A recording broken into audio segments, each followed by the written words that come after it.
Assalamualaikum warahmatullahi wabarakatuh. Selamat berjumpa kembali Bapak dan Ibu sekalian.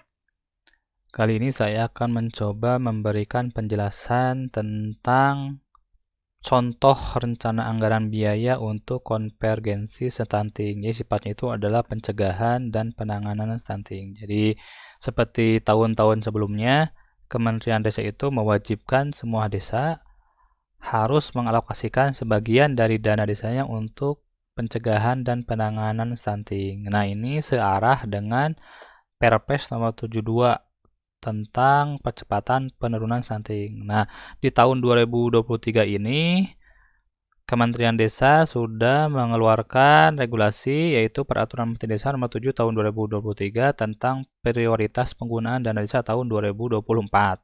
Nah, beberapa bulan setelahnya Kementerian Desa juga mengeluarkan Peraturan Menteri Desa Nomor 13 Tahun 2023 yang isinya adalah petunjuk operasional atas fokus penggunaan dana desa tahun 2024. Beberapa poin penting dari Permendes Nomor 13 ini adalah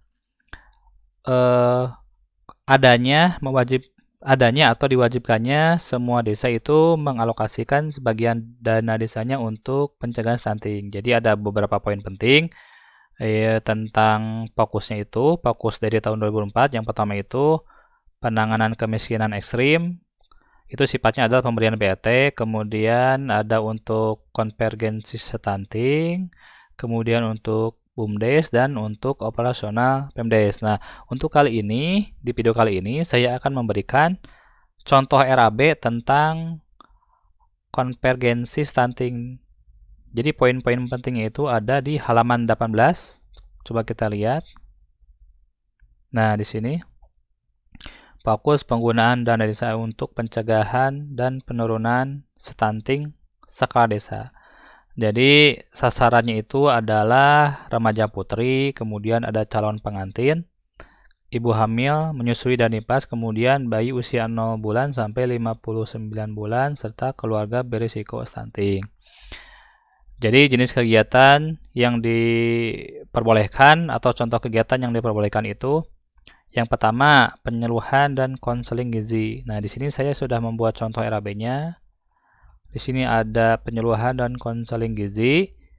Bapak dan Ibu sekalian bisa mendownload RAB yang ada di video ini. Jadi caranya itu gampang. Di bawah video ada kolom deskripsi. Bapak dan Ibu hanya tinggal mengklik link yang ada di kolom tersebut. Nanti akan masuk ke link spreadsheet. Setelah masuk ke spreadsheet, Bapak dan Ibu tinggal klik menu file, kemudian klik download, kemudian tipenya tipe Excel. Jadi nanti hasilnya akan seperti ini tampilannya. Nah, ketika sudah mendownload file Excel-nya, kita tinggal mengetikkan misalkan pemerintah kabupaten. Nah, di sini kita tinggal isi saja sesuai dengan wilayah Bapak dan Ibu sekalian. Kemudian ada provinsi, kabupaten, kecamatan, desa. Di sininya di bawahnya ada kepala desa, siapa namanya, kemudian tim penyusun RKPDes. Biasanya ini oleh Sekdes, biasanya. Nah, ketika ini sudah diisi semua, nanti sheet sebelahnya atau sheet ke belakangnya itu akan mengikuti yang diisi di sini di awal. Jadi kita tidak double mengetik. Oke, seperti itu. Ini contoh RAB yang pertama itu adalah penyuluhan dan konseling gizi. Nah, di sini ada honor dan transport. Misalkan narasumbernya itu ada 2 orang, kemudian transportnya pesertanya itu ada 31 orang. Di sini kemudian Bapak dan Ibu hanya tinggal misalkan ini hanya butuh 1. Nah, 1. Nah, ini sudah ngisi langsung. Ini misalkan pesertanya misalkan 25 orang. Nah, ke bawahnya juga akan mengikuti, soalnya sudah saya linkkan. Oke. Nah, kemudian sebelah kanannya itu ada penghitungan pajak PPN dan PPH. Nah, di sini adalah yang sifatnya transport itu adalah 5%. Jadi kita tinggal kalikan saja langsung. Kemudian ATK di sini tidak memakai pajak konsumsi, ada pajak daerah. Kemudian ATK-nya itu tidak pakai pajak, kemudian ada baju peserta itu PPN plus PPH. Oke, jadi nanti ketika kita mau input di Siskedes, kita memakai ini yang kolom atau RAB yang di paling ujung yang sebelah kanan. Ini yang naik ke Siskedes. Ini sudah harga satuan plus pajak. Lanjut ke yang berikutnya. pemantauan tumbuh kembang balita. Ini yang masih sifatnya diperbolehkan. Kemudian pemberian makanan tambahan. Ini pemberian makanan tambahan bergizi seimbang bagi ibu hamil atau anak usia 0 sampai 59 bulan yang terdiri dari pemberian makanan tambahan penyuluhan. Pemberian makanan tambahan penyuluhan itu adalah makanan tambahan berbentuk makanan atau bahan makanan lokal yang diberikan kepada balita dan ibu hamil ketika pelaksanaan posyandu. Nah, di sini saya sudah membuat RAB-nya, tapi RAB-nya itu simpel, sederhana. Misalkan gini, saya asumsikan bahwa di desa tersebut ada 6 posyandu. Nah, berarti kan ini volumenya 12 bulan. Nah, ketika satu kali kegiatan di posyandu, hitungnya itu 50.000. Jadi ketika 50.000 kali 12 bulan, jadi satu posyandu itu mendapatkan alokasi 600.000. Nah, ketika sudah seperti itu, dikali ada berapa posyandu yang ada di desa kita, jadilah 3.600.000, soalnya 12 bulan kali 6 posyandu. Jadi ini sama seperti tadi, RAB yang naik ke Seskedes itu adalah di sini, yang kolom sebelah kanan atau paling ujung. Kemudian selain PMT penyuluhan, kita juga memberikan pemberian makanan tambahan pemulihan. Jadi PMT pemulihan itu adalah makanan tambahan berbentuk makanan atau bahan makanan lokal yang diberikan kepada balita dengan status gizi buruk selama 90 hari berturut-turut. Nah, ini contohnya ada PMT pemulihan. Nah, di sini bisa saja yang kita intervensi tidak hanya balita stunting, bisa saja bumil yang masuk kategori KEK atau kekurangan energi kronis. Nah, di sini ada balita dan bumil, misalkan volumenya 12 orang. Nah, yang ketika sifatnya adalah pemberian PMT pemulihan, kita membutuhkan orang untuk operasionalnya. Makanya di sini saya masukkan untuk operasional kader. Jadi dianggap bahwa satu kader itu mendampingi 3 balita. Jadi kalau misalkan balitanya ada 12, berarti kita membutuhkan kader 3. Atau misalkan ini bisa sesuaikan dengan wilayah Bapak dan Ibu sekalian. Kemudian satu orangnya itu adalah 20.000. 20.000 ini diberikan di intervensi selama 90 hari berturut-turut. Kemudian kadernya itu diberikan operasional sebesar 15.000 per hari selama 90 hari. Adapun menunya itu kita bisa berkonsultasi dengan ahli gizi yang ada di puskesmas.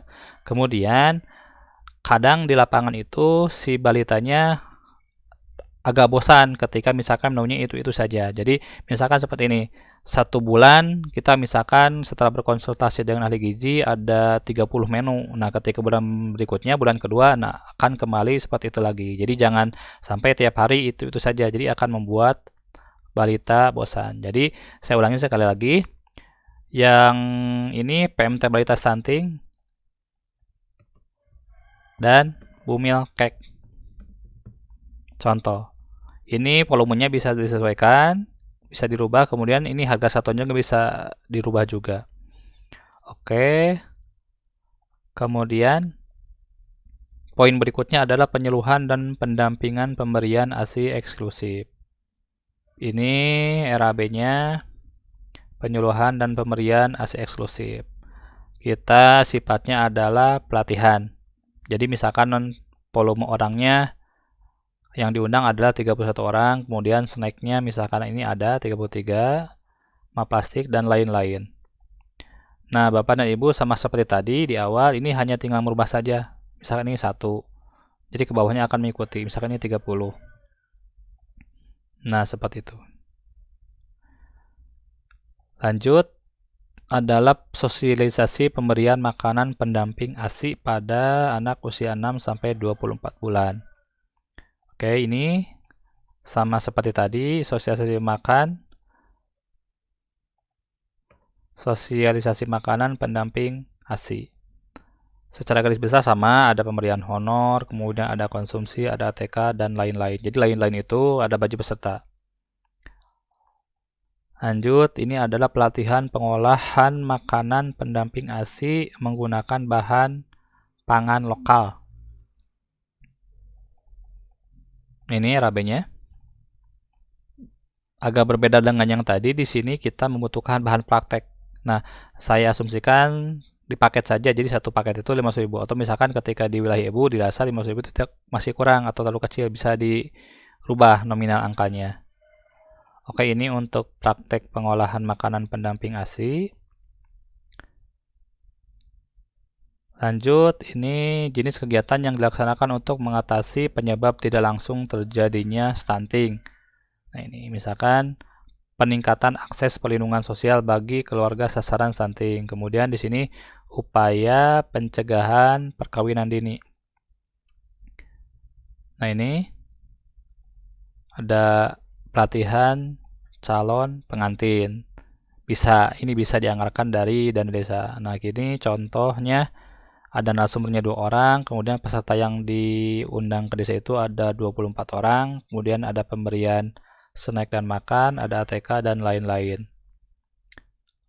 Bapak dan Ibu juga bisa mengalokasikan dana desa untuk kegiatan ini, antenatal care terpadu ibu hamil. Jadi sifatnya itu adalah pelatihan, tetapi di dalam pelatihan tersebut kita melakukan pemeriksaan lab dan cek USG. Nah, di sini ada honor transportnya, ada transport pemateri, transport peserta, kemudian transport petugas lab. Jadi asumsinya petugas lab 1 orang, ada ATK, ada materi pelatihan, kemudian ada pemberian snack dan makan juga. Nah, di sini lain-lainnya itu adalah uji lab. Uji lab misalkan 35 orang. Kemudian pemberian susu ibu hamil.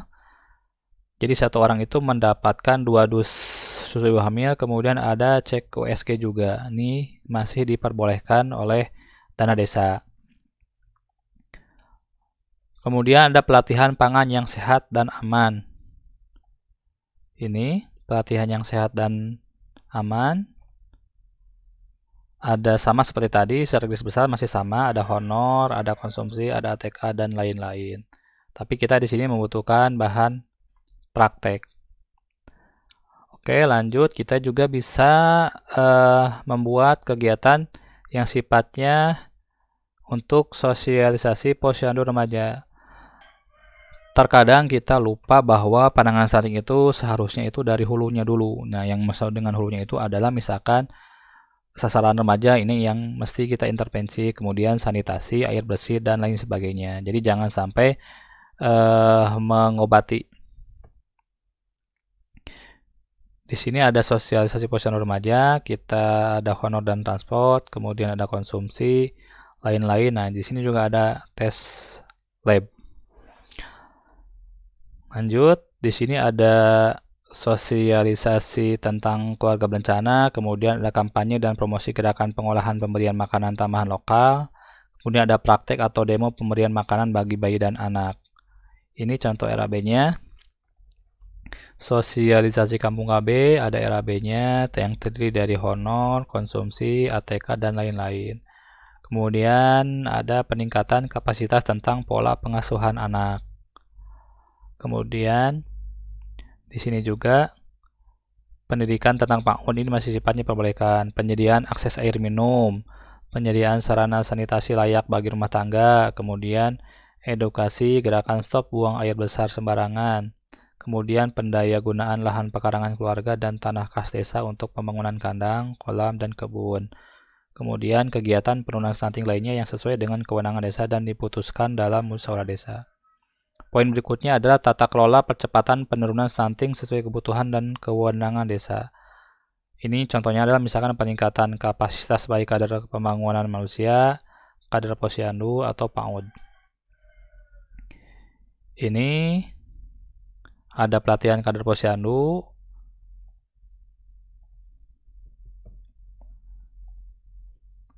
ada honornya, konsumsi snack, dan lain-lain. Kemudian ada rembuk stunting, ini sifatnya masih diperbolehkan. Ini fasilitasi pelaksanaan rembuk stunting desa. Ini ada rembuk stunting, ada RAB-nya juga. Kemudian fasilitasi pelaksanaan rapat dalam rangka evaluasi pelaksanaan kegiatan konvergensi percepatan penurunan stunting desa, atau misalkan pemberian insentif bagi kader pembangunan manusia, kader posyandu, dan lain sebagainya. Ini ada insentif kader, kader posyandu dengan asumsi bahwa di desa tersebut ada 31 orang kader posyandu. Ini 300.000 per tahun, totalnya segini. Kemudian insentif kader pembangunan manusia. Jadi kader pembangunan manusia itu salah satu tugasnya adalah menginput ke aplikasi HDW. Nah, di sini ada insentif KPM. Nah, tahun sekarang itu mulai tahun 2023 aplikasi HDW membutuhkan admin desa. Jadi sifatnya admin desa itu adalah tugasnya memverifikasi data yang sudah diinput oleh kader pembangunan manusia. Makanya di sini dianggarkan. Jadi satu orang insentif KPM itu per bulannya 100.000, KPM insentif admin desa 100.000 per bulan. Ini hanya contoh saja. Kemudian penyediaan fasilitas atau alat bantu kerja bagi kader yang mendukung pelaksanaan percepatan penurunan stunting. Kemudian yang terakhir itu ada penanganan intervensi stunting berskala lokal desa dapat diintegrasikan dalam kegiatan lain yang beririsan dengan stunting, misalkan seperti ketahanan pangan dan kemiskinan ekstrim. Nah, di dana desa juga bisa dipergunakan untuk pengadaan prasarana posyandu. Ini contohnya saja, misalkan di desa ini membutuhkan bed pemeriksaan atau tempat tidur pemeriksaan, kemudian membutuhkan timbangan injak digital, tensimeter, oximeter, lemari Excel sebagai tempat arsip, dacin, mikrotois, kemudian alat pita lila, karpet, poster, dan tensimeter digital. Nah, ini bisa disesuaikan sesuai kebutuhan di desa Bapak dan Ibu sekalian. Oke, baik Bapak dan Ibu sekalian, saya ulangi sekali lagi, Bapak dan Ibu bisa mendownload file RAB ini di kolom deskripsi yang ada di bawah video. Itu saja yang bisa saya sampaikan. Mudah-mudahan apa yang saya sampaikan bisa bermanfaat buat Bapak dan Ibu sekalian. Assalamualaikum warahmatullahi wabarakatuh.